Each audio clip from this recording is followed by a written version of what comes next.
بسم اللہ الرحمن الرحیم۔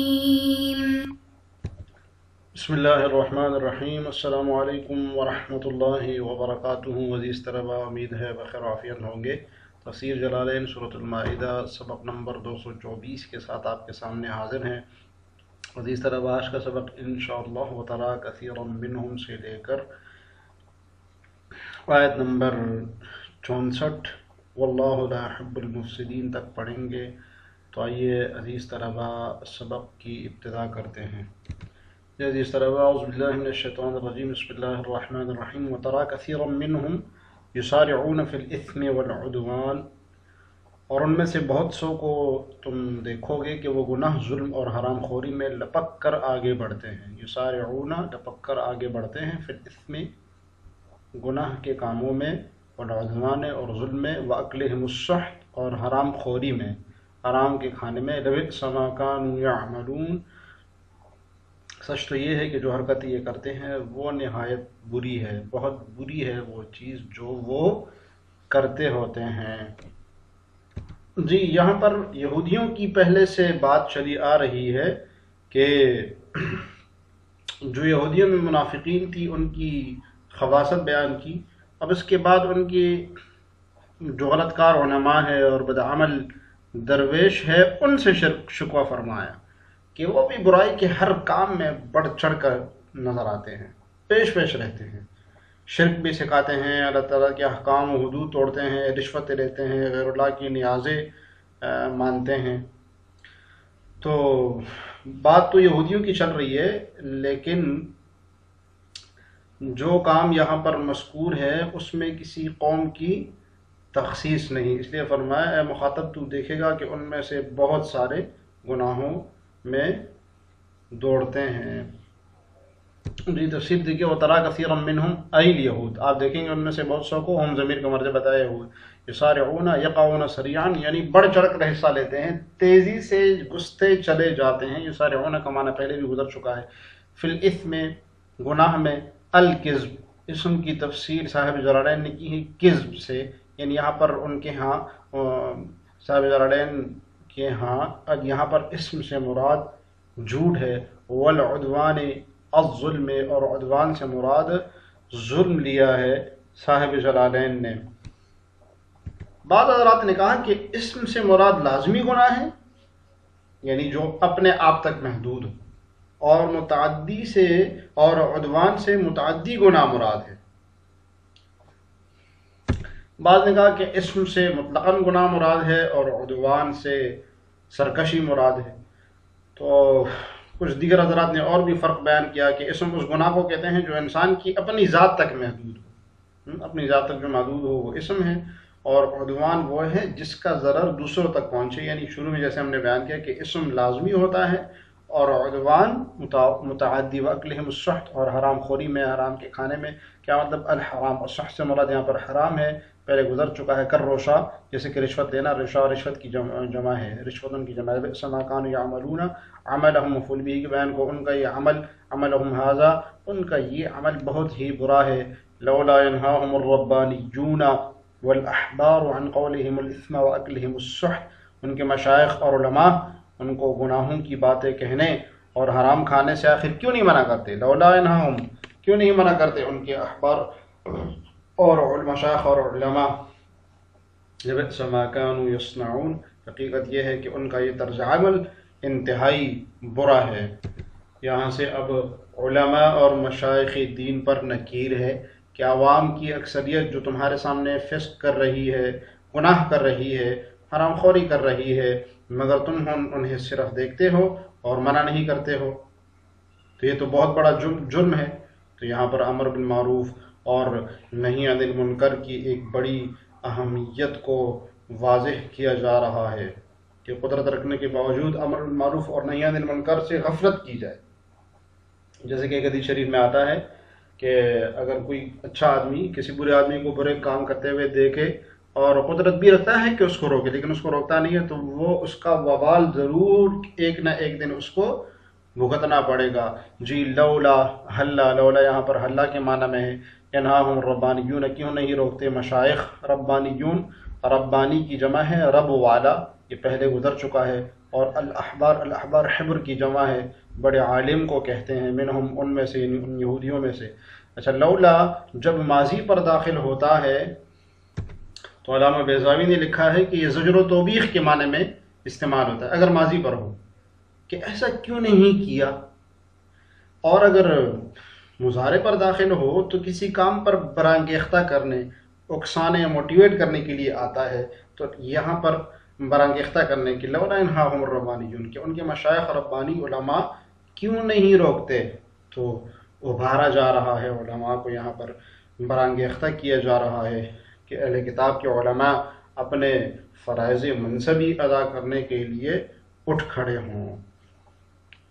اس آیت کے بارے میں حضرت عبداللہ ابن عباس رضی اللہ عنہما فرمایا کرتے تھے کہ ہوا اشد آیتاً فی القرآن، کہ یہ قرآن کی بڑی سخت آیت ہے۔ اور علامہ ضحاک جو ہے، امام ضحاک، وہ فرماتے ہیں کہ ما فی القرآن اخوف عندی منہا، کہ قرآن کریم کی سخت ترین آیت ہے جس سے میں بہت زیادہ خوف دلانے والی آیت ہے، جس سے میں بہت زیادہ ڈرتا ہوں۔ تو اس آیت میں علماء اسلام کو امر بالمعروف اور نہی عن المنکر کی تاکید ہے، اور انتہائی بلیغ انداز میں ہے۔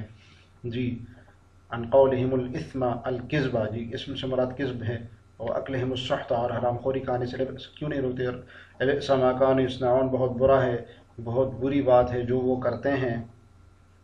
ترک نہیہم، ان کو روکنا، ان کو منع کرنے کو ترک کرنا، یہ علماء ربانی اور احبار کا اپنی قوم کی غلط باتوں میں جو ملوث ہے اس کو ترک کر دینا، ملوث ہے اس کے منع کرنے کو ترک کر دینا، یعنی نہیں عن المنکر کے ترک کرنا، یہ بہت بری بات ہے ان کی۔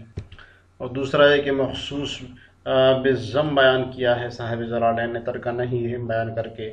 آگے دیکھیے، وقالت الیہود ید اللہ مغلولہ، اور یہودی کہتے ہیں کہ اللہ کے ہاتھ بندھے ہوئے ہیں، غلت ایدیہم، غلت ایدیہم، ہاتھ تو خود ان کے بندھے ہوئے ہیں، ولعنوا بما قالوا، اور ان پر لعنت کی گئی ہے اس وجہ سے جو بات انہوں نے کی تھی۔ بل یداہ مبسوطتان، ورنہ اللہ کے دونوں ہاتھ تو پوری طرح کشادہ ہے، ينفق کیف یشاء، وہ جس طرح چاہتا ہے خرچ کرتا ہے، وَلَيَزِيدَنَّ كَثِيرًا مِّنْهُم مَّا أُنزِلَ إِلَيْكَ مِن رَّبِّكَ طُغْيَانًا وَكُفْرًا، اور اے پیغمبر جو وحی تم پر نازل کی گئی ہے وہ ان میں سے بہت سو کی سرکشی اور کفر میں مزید اضافہ کر رہی ہے۔ وَأَلْقَيْنَا بَيْنَهُمُ الْعَدَاوَةَ وَالْبَغْضَاءَ إِلَى يَوْمِ الْقِيَامَةِ، اور ہم نے ان کے درمیان قیامت کے دن تک کے لیے عداوت اور بغض پیدا کر دیا ہے۔ كُلَّمَا أَوْقَدُوا نَارًا لِلْحَرْبِ اطفأها اللہ، اور جب کبھی یہ جنگ کی آگ بھڑکاتے ہیں اللہ اس کو بجھا دیتا ہے۔ وَيَسْعَوْنَ فِي الْأَرْضِ فَسَادًا، اور یہ زمین میں فساد مچاتے پھرتے ہیں۔ وَاللَّهُ لَا يُحِبُّ الْمُفْسِدِينَ، جبکہ اللہ فساد مچانے والوں کو پسند نہیں کرتا۔ جی، اس آیت کا شان نزول یہ بیان کیا جاتا ہے کہ یہودی جو کہ بڑے مالدار تھے، فراخ دست تھے، بہت دولت مند تھے، ان کے پاس بہت دولت تھی، تو جب انہوں نے اللہ تعالیٰ کی نافرمانی کی اور رسول اللہ صلی اللہ علیہ وسلم کی تکذیب کی تو اللہ تعالیٰ نے جو فراخی اور کشاش ان کو عطا فرمائی تھی تنگ دستی میں بدل گئی۔ ہاں، نافرمانی کی وجہ سے تنگ دستی آتی ہے، تو انہوں نے نافرمانی کی، وہ اللہ تعالیٰ نے ان پر تنگ دستی لے آیا۔ تو اس وقت انہوں نے کیا کہا کہ اللہ تعالیٰ بخیل ہے، اللہ کو بخیل کہنا شروع کیا۔ اور بنو قینقاع کا ایک سردار تھا فخاذ ابن عازور، اس نے کہا کہ اللہ تعالیٰ کا ہاتھ تو رزق دینے سے بند ہو گیا ہے، تو اس پر یہ آیت نازل ہو۔ اسی طریقے سے نقل کیا جاتا ہے کہ نباش بن قیس ایک یہودی تھا، اس نے کہا نبی صلی اللہ علیہ وسلم سے کہ تیرا رب بخیل ہے، کچھ دیتا ہی نہیں ہے، تو اس پر یہ آیت نازل ہوئی۔ جی، لما ضیق علیہم بتکذیبہم النبی صلی اللہ علیہ وسلم، جب ان پر رزق تنگ کیا گیا، ان کے راستے تنگ کیے گئے، کس وجہ سے؟ کہ انہوں نے نبی صلی اللہ علیہ وسلم کو جھٹلایا، بعد ان کانوا اکثر الناس مالا، اس کے بعد کہ ان میں سے اکثر لوگ مالدار تھے، وہ یہودی بہت مالدار تھے جب نبی صلی اللہ علیہ وسلم مدینہ تشریف لے گئے، بہت مال تھا ان کے پاس، تو لیکن جب انہوں نے تکذیب شروع کر دی تو مالی تنگی آ گئی بہت زیادہ. تو کیا کہا پھر انہوں نے؟ ید اللہ مغلولہ، کہ اللہ کے ہاتھ تو بندھے ہوئے ہیں، محبوس ہیں، بند ہو گئے ہیں. تو ایک یہودی نے اس طرح کہا تھا. مقبوضۃ عن ادرار الرزق علینا، کیا مطلب کہ اللہ کے ہاتھ بندھے ہوئے ہیں ہمارے اوپر رزق دینے پر، ہمیں رزق عطا کرنے پر اللہ تعالیٰ کے ہاتھ بند ہو گئے. کنوا بہ عن البخل، انہوں نے کنایا مراد دیا ید اللہ مغلولہ کہہ کے، کس سے؟ بخل سے، کہ اللہ تعالیٰ بخیل ہے. کس کا بخل؟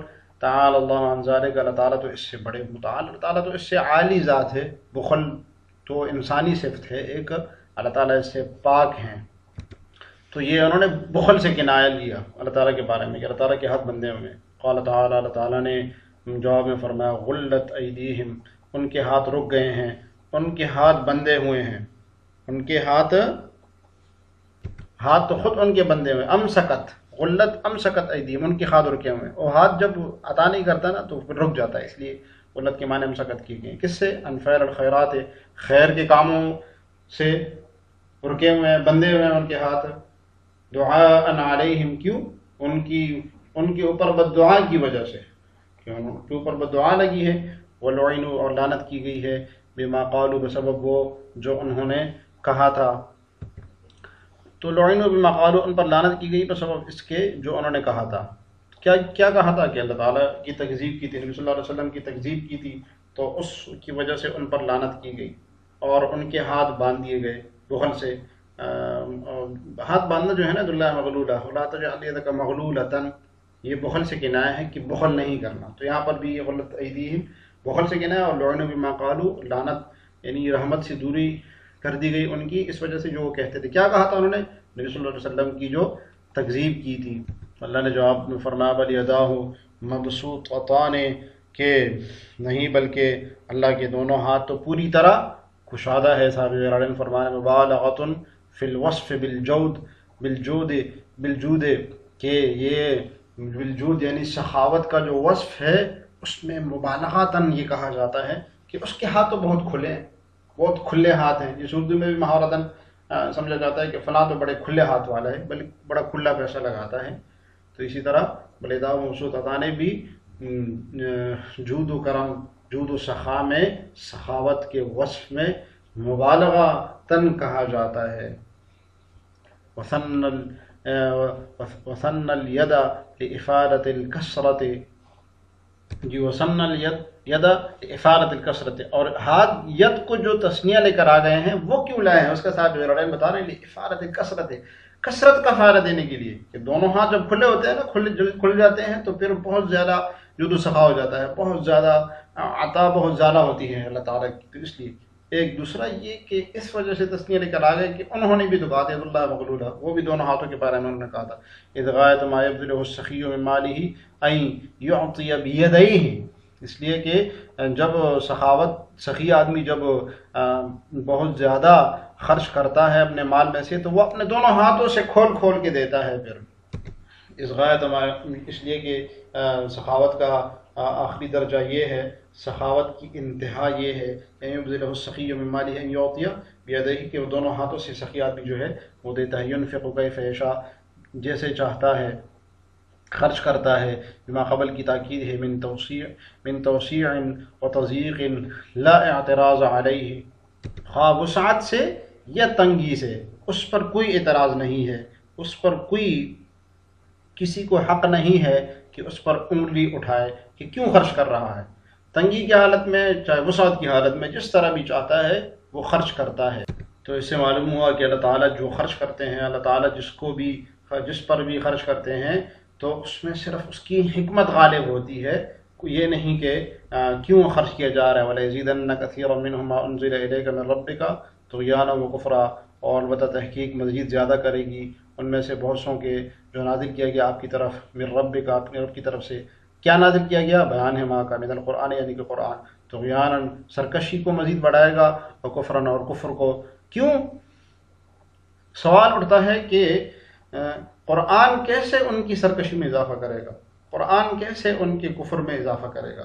تو اس کا جواب صاحب جلالین نے چھوٹے سے جملے میں دیا لکفرہم بھی. کیوں؟ کیونکہ وہ اس کا انکار کرتے ہیں، وہ ان کا کفر کرنے کی وجہ سے، اس قرآن کا انکار کرنے کی وجہ سے یہ قرآن ان کی سرکشی میں اور ان کے کفر میں اضافہ کرتا ہے۔ وَأَلْقَيْنَا بَيْنَهُمُ الْعَدَاوَةَ وَالْبَغْضَاءَ، اور ہم نے ان کے درمیان میں بغض اور عداوت ڈال دی ہے، إِلَى يَوْمِ الْقِيَامَةِ، قیامت کے دن تک۔ فَكُلُّ فِرْقَةٍ مِّنْهُمْ تُخَالِفُ الْأُخْرَىٰ، تو ہر فرقہ ان میں سے دوسرے کا مخالف ہوگا، ہر فرقہ ان میں سے ہر فرقہ ایک دوسرے کی وہ مخالفت کرے گا۔ كُلَّمَا أَوْقَدُوا نَارًا لِلْحَرْبِ، اور جب کبھی یہ لوگ آپ صلی اللہ علیہ وسلم کے ساتھ جنگ کی آگ بھڑکاتے ہیں تو اللہ ان کو اطفاء اللہ ٹھنڈا کرے گا۔ کلما، جب بھی یہ بھڑکائیں گے آگ کو، للحرب، جنگ کی آگ کو، ای لحرب النبی صلی اللہ علیہ وسلم کے ساتھ جنگ کرنے کی جب بھی آگ بھڑکائیں گے، اطفاء اللہ تعالیٰ اس کو بجھا دے گا۔ ایک کلما ارادوہ، یعنی جب بھی وہ اس کا ارادہ کریں گے، ردہم اللہ تعالیٰ ان کو اس کا جواب دیں گے۔ وَيَسْعَوْنَ فِي الْأَرْضِ فَسَادًا، اور یہ زمین میں فساد مچاتے ہوئے پھرتے ہیں۔ اَيْ مُفْسِدِينَ بِالْمَعَاصِي، یعنی فساد مچانے والے ہوتے ہیں، اشارہ ہے کہ فساد حال ہے۔ بالمعاصی، صورت کیا ہوگی؟ گناہ کرتے رہتے ہیں زمین میں۔ واللہ لا يحب المفسدین، اللہ تعالیٰ فساد کرنے والوں کو پسند نہیں کرتے۔ ومعنی انہ یعاقبہم، مطلب یہ پسند نہیں کرتے، پسند ناپسند کرنا انسان کی صفت ہے، تو اللہ تعالیٰ کا ناپسند کرنا کیا ہے؟ کہ انہ یعاقبہم، اس کا نتیجہ کہ اللہ تعالیٰ اس کو اس کی سزا دیں گے۔ اس طرح آج کا سبق بس اتنا ہے۔ آج کے سبق سے متعلق سوال یہ کہ مغلولت ان کے کیا معنی ہیں؟ آپ نے پڑھا تو جواب کمنٹس میں ضرور لکھیے گا۔ اس طرح آج کا سبق ہم نے وَتَرَىٰ كَثِيرًا مِّنْهُمْ سے لے کر آیت نمبر 64 وَاللَّهُ لَا يُحِبُّ الْمُفْسِدِينَ تک پڑھا۔ دعا ہے کہ اللہ تعالیٰ ہمیں جلالین پڑھنے سمجھنے اور اس پر عمل کرنے کی توفیق عطا فرمائے۔ السلام علیکم ورحمۃ اللہ وبرکاتہ۔